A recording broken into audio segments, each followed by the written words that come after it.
Sneaky snake. My nose is running so badly under this. Hello friends, welcome back to my channel. Don't know why I did this. I always do awkward hand gestures whenever I try and do an intro for one of these. If you are new here, hello, my name is Hazel Jane and I paint crap on my face. While spooky season is now well and truly behind us, as upsetting as that is for me, I don't need an excuse to turn myself into creatures and monsters, as you can tell. But with Halloween out of the way, I am now able to dive back into my other creative looks, more specifically my alphabet series. So this is for N. This has been quite a challenging look, I'm not gonna lie. I did a DIY bald cap, which we're not gonna discuss, as well as 2 prosthetics, which I have never done in those areas before, so that was interesting. But I thought it might be cool to kind of do a little process video of how I did all of this. There was a lot of detail work that went into it, and an insane amount of line work that has slowly driven me insane throughout the course of the day. I kind of wasn't really sure where I was going with it when I started, but I'm generally quite happy with the result. But yes, if you want to see how I made this look, stick around. And we'll just go now, actually.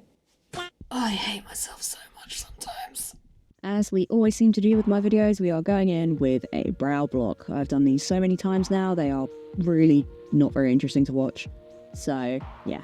Breezing right through that though, we are now going into the DIY bald cap territory. So just brushing all my hair out of the way, securing it at the back. Not really too fussed how that looks. This technique was based on a tutorial that I found online. Basically, you just take some cling film, you stretch it out to like the length of your arm, because apparently this is about the right amount for your head. Using a cleanser to get rid of any excess oils on my skin, and then going in with the prosthetics adhesive. I use Prozaid for this. Just marking like a little bit on the center of my forehead, which then extended to the rest of my forehead. And using it as like an anchor point, similar to how you would do with an actual bald cap, but obviously just slowly working my way around and making sure it's kind of as tight to my head as possible. Obviously, it kind of goes without saying that this is not a bald cap usage for long wear or any kind of actual practical use. It works for photos, kind of. I will be honest, by the time I took this off, my head was sweating. Once I'd got all the edges glued down, it was then smoothing it all back as much as possible, which I will admit is really difficult with cling film. And then securing it at the back to try and keep it as tucked away and smooth as I could. Gluing down any last few edges just so we didn't have random bits of plastic floating around in the background. And there you have it. First stage done. Over the top of the cling film, you go in with liquid latex in very, very thin layers to build it up, starting off at the edge of the plastic wrap to kind of blend it into the skin a bit more. Again, similar to how you would do with an actual bald cap. Once the edges are all slightly more blended out, I then just went in with a sponge and started layering it over the top. Kind of like you did with paper mache on balloons at primary school. Obviously, you need each layer of liquid latex to be dry before you go in with the next one, so I went in with a hairdryer on a cool setting just in between. And as you can see, the liquid latex does dry a kind of clear colour in between each layer, so it was really useful to be able to see when it was ready for the next one. I repeated this process several times until I was generally happy with the kind of base that I'd got for myself, as obviously makeup applies a lot easier to liquid latex than it does to cling film.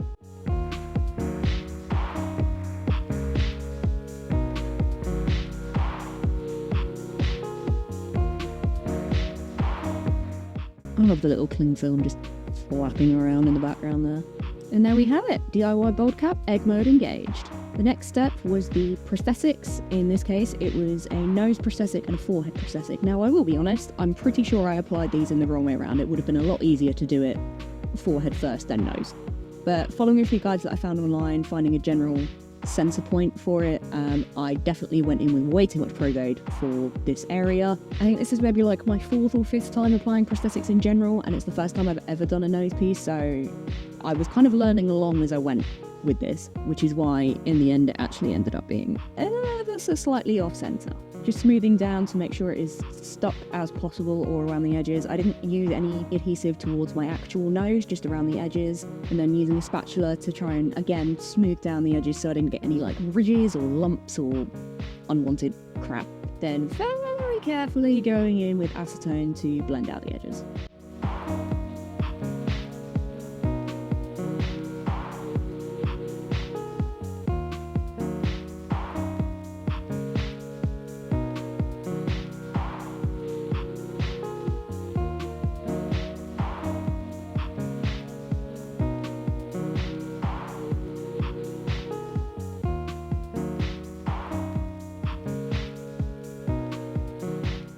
living my best Voldemort life here.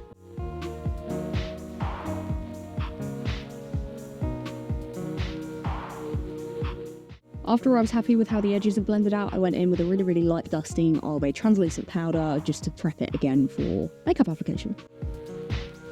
After that was the forehead prosthetic. As I said, I think I might have applied them the wrong way round. I would have been better off doing the forehead first, and then I could have blended the nose, like the top of the nose, into the bottom of the brow piece. But either way, live and learn. So again, going in with way too much Pros-Aid for that first bit of the application, but what was really meant to just be a dot in the centre to anchor the piece after I cleaned the skin down to remove all the oils again. Because I'd placed the nose beforehand, it meant that the brow piece actually got placed a little bit higher than I meant it to, but again, live and learn. Similar to the nose, once that central anchor point was down, I then took the Pros-Aid on a little Q-tip, started going around the edges, making sure it had gone tacky before I pressed down the edges of the prosthetic, making sure they were as snug and smooth as possible to my skin. Obviously, we're going to go back in with acetone to blend out the actual edges, but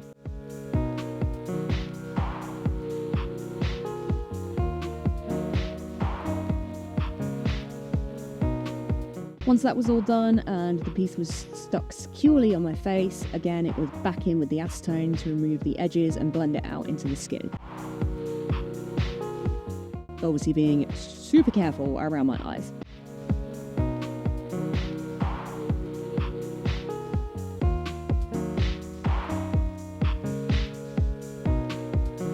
And now for the fun bit. So I went in with my Miron Clown White face paint and one of their bruise wheels actually, and my very well loved face paint palette. I used a nude pencil to just start mapping out a few lines of where I wanted some of the scaling to go. I did have a reference photo that I was working from, but I will be honest, I kind of just started winging it halfway through and making it up as I went along. But I used the reference photo initially just to sort of map out where I wanted blocks of colour to go for the scales. Obviously just trying to make sure it was as even as possible. I made up this kind of Shrek green colour and just started blocking out where I wanted each of the colours to go. I wanted to keep the colour scheme quite earthy, so lots of greens and browns and yellows, obviously as you saw from the beginning.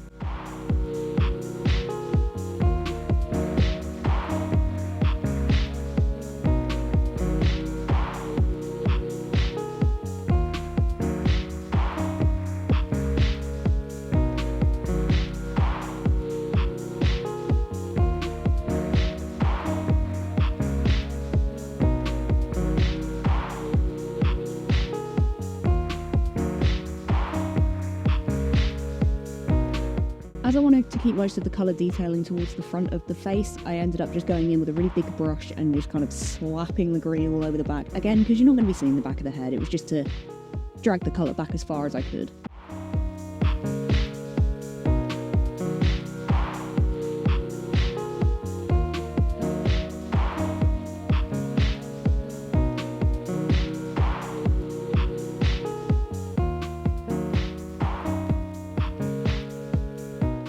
This whole thing is a very much trust the process kind of deal, so please bear with me. Once I'd mapped out where I wanted all the green to go, I started going in with white and the other colours. There was no particular order to the colours that I applied them in because I didn't really blend them together either, which I will admit was probably my second mistake with this look, but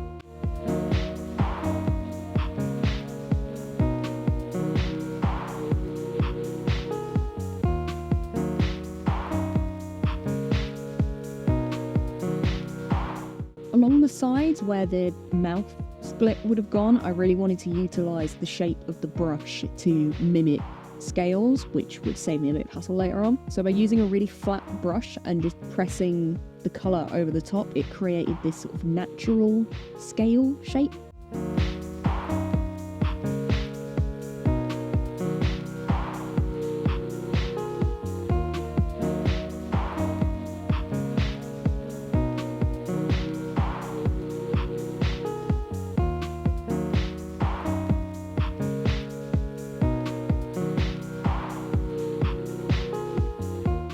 I used a really dark brown and then went in with black shadows over the top to create depth with the eye sockets. I really wanted them to stand out against the brow prosthetic, and especially the white that was over the top of that. Again, this is where I started to realise that I'd placed the brow prosthetic a little bit too high, but we move.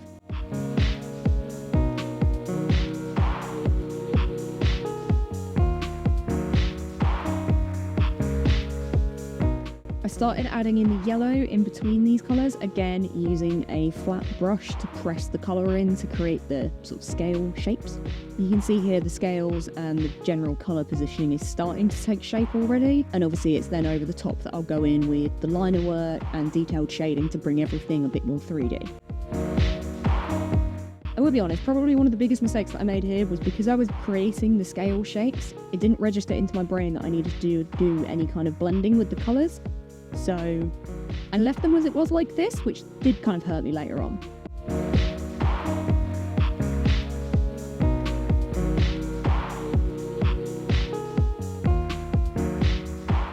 Because I went in immediately with a translucent powder to set all of the colours that I had done. I don't know if I thought I could go over the top with shadow to blend the colours together, even though that's not how that works. But yes, if I could redo it, I would blend the colours in together a little bit more so it wasn't quite as messy underneath.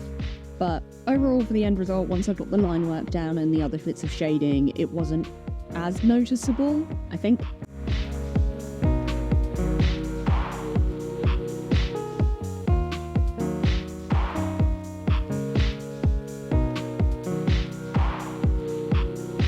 Just going in with insane amounts of powder to get everything stuck in place.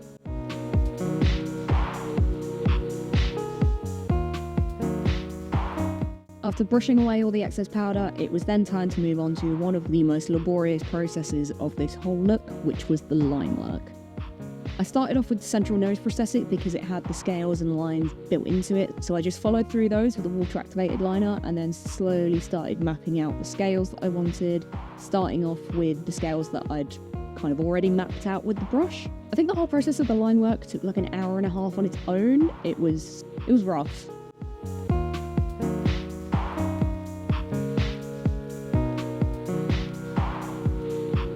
But working from the centre out and just slowly building up the shape from the nose outwards, again following the shapes that I'd made with the brush in the colours earlier.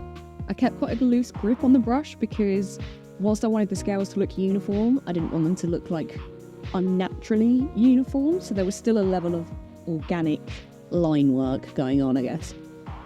I don't know what I'm talking about at this point.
As the design moved further back along the head and down the neck and shoulders, I gradually made the scales bigger as I wanted most of the smaller ones to be centralised on the face.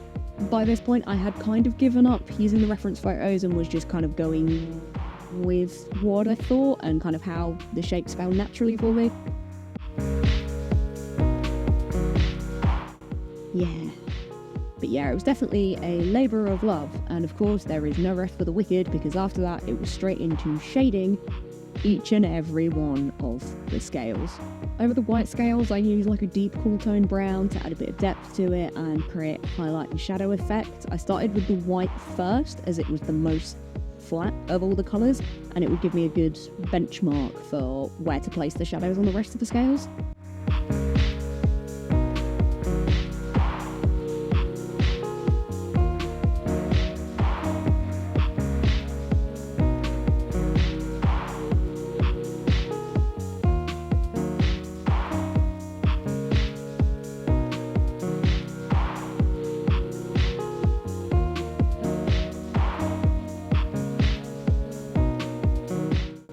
Over the nose and forehead pieces on the white, I added a bit of dark green because I wanted it to tie in a bit more with the other colours that I'd used, and the white felt just a little bit too stark.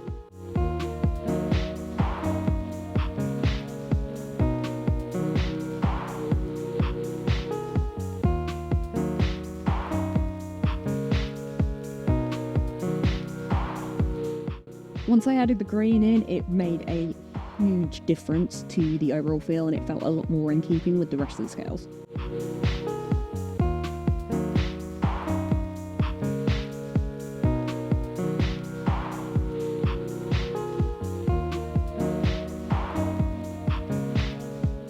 It was then time to move on to the yellows. Obviously, yellow is one of the weakest pigments when it comes to makeup and face paint and anything like that, so I went in with a yellow shadow just to try and give a bit of colour back to it. As you can see, the base yellow was super patchy and very, very weak, so just going in with that slightly stronger yellow just brought the colour back to life and made it a lot easier to add more depth because it was a richer base to start with. I then used a slightly more warm-toned brown to add the shading and the shadows on this to complement the yellow that I'd used.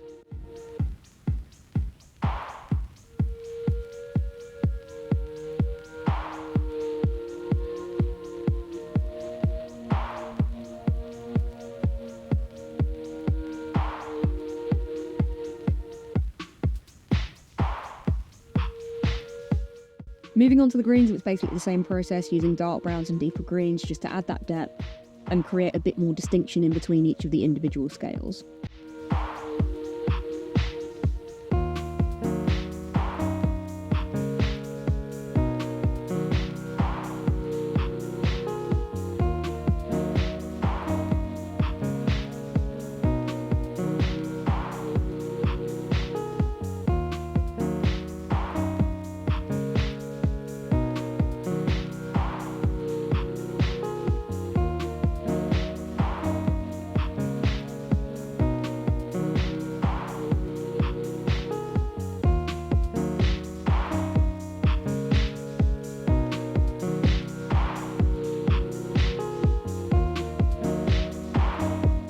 After the scales were finished, I went back in around the eyes with a black eyeshadow to set the brown that I put on underneath, and again bring back all the depth that I'd lost and that I wanted to try and get from the brow prosthetic.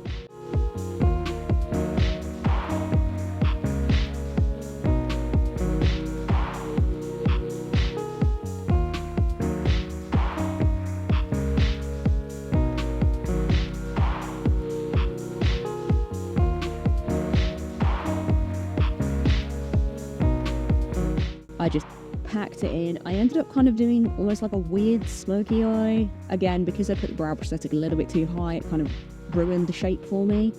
But I was focused more on just packing the colour on as heavily as I could to really create that depth.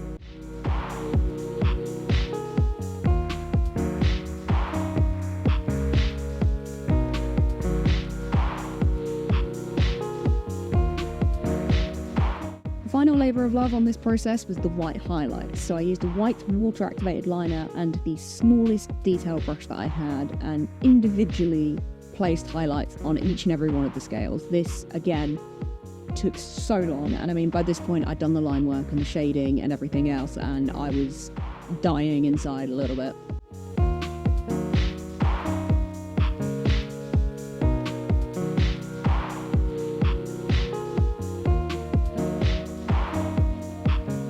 White highlights were the bit that pulled it all together and gave it the finishing touches that it needed. And from there, we had the finished look. Obviously, as long as you only looked at it from the front, it was fine. But yeah, let me know what you guys think of the final look. I do enjoy making these kind of videos because it is fun to look back on the process of how I do these looks. But otherwise, I will see you guys next time. Bye!